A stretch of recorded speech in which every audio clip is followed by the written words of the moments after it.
6 થી 8માં પૂર્વ ગુજરાતના ભાગોમાં કંઈ વાદળવાળું કે ક્યાંક છાંટા થવાની શક્યતા રહે છે. દક્ષિણ સૌરાષ્ટ્રના ભાગોમાં પણ ક્યાંક વાદળવાળું કે છાંટા થવાની શક્યતા રહે છે. પ્રી મોન્સૂન એપ્રિલનો વરસાદ તારીખ 11 થી 20માં પણ થવાની શક્યતા રહે છે. ગુજરાતમાં ગરમીની વચ્ચે વરસાદ પડવાની શરૂઆત થઈ ગઈ છે. આ વરસાદને આપણે માવઠું નહીં કહીએ, પ્રી મોન્સૂન એક્ટિવિટીના ભાગરૂપે આ વરસાદ પડી રહ્યો છે.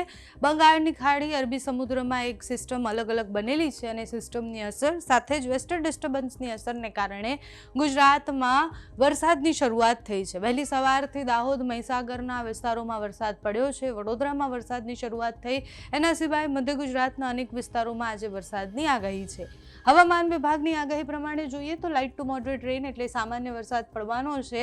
પવનની ગતિ વધારે રહેવાની છે. 40 કિલોમીટર પ્રતિ કલાકની ઝડપે પવન ફૂંકાય તેવી સંભાવના છે. દાહોદ અને મહીસાગરમાં એલર્ટ પણ આપવામાં આવ્યું છે. એના સિવાય મધ્ય ગુજરાતના મોટાભાગના વિસ્તારોમાં આજે છૂટો છવાયો વરસાદ પડે તેવી સંભાવનાઓ છે. એટલે અત્યારે સ્થિતિ જોઈએ તો ગુજરાતના ઘણા બધા વિસ્તારો એવા છે કે જ્યાં છૂટો છવાયો સામાન્ય વરસાદ પડે તેવી આગાહી કરવામાં આવી હતી. તમે જુઓ કે આ મેપમાં જોઈએ તો આપણને ખબર પડે કે અહીંયા વેસ્ટર્ન ડિસ્ટર્બન્સની અસર છે. ધીરે ધીરે ગુજરાત તરફ આવશે અને એટલે જ મધ્ય ગુજરાતમાં મધ્યપ્રદેશની આસપાસ એની અસરો દેખાય છે. વાદળછાયું વાતાવરણ છે. અમદાવાદ, ગાંધીનગર, વડોદરા જેવા વિસ્તારમાં વહેલી સવારથી જ વાદળછાયું વાતાવરણ હતું. વડોદરાથી લઈને દાહોદ, મહીસાગરનો વિસ્તાર, છોટાઉદેપુરનો જે વિસ્તાર છે ત્યાં વરસાદની શરૂઆત થઈ ગઈ. ત્યાં વહેલી સવારે ભારે વરસાદ પડ્યો. હજુ પણ વરસાદ પડે તેવી સંભાવના છે. વેસ્ટર્ન ડિસ્ટર્બન્સ અને સિસ્ટમ આધારિત વરસાદ છે એટલે અતિ ભારે વરસાદ પડે એવી કોઈ આગાહી નથી.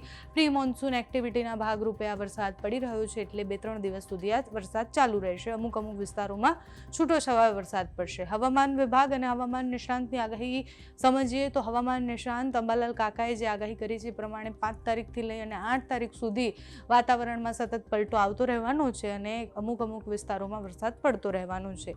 તો તમારે ત્યાં અત્યારે કેવું વાતાવરણ છે અમને કમેન્ટ્સમાં જણાવજો. અંબાલાલ કાકા શું આગાહી કરી રહ્યા છે તે સાંભળો.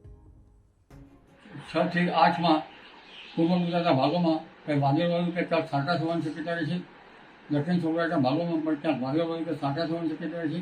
પ્રી મોન્સૂન એપ્રિલનો વરસાદ તારીખ 11 થી 20માં પણ થવાની શક્યતા રહે છે.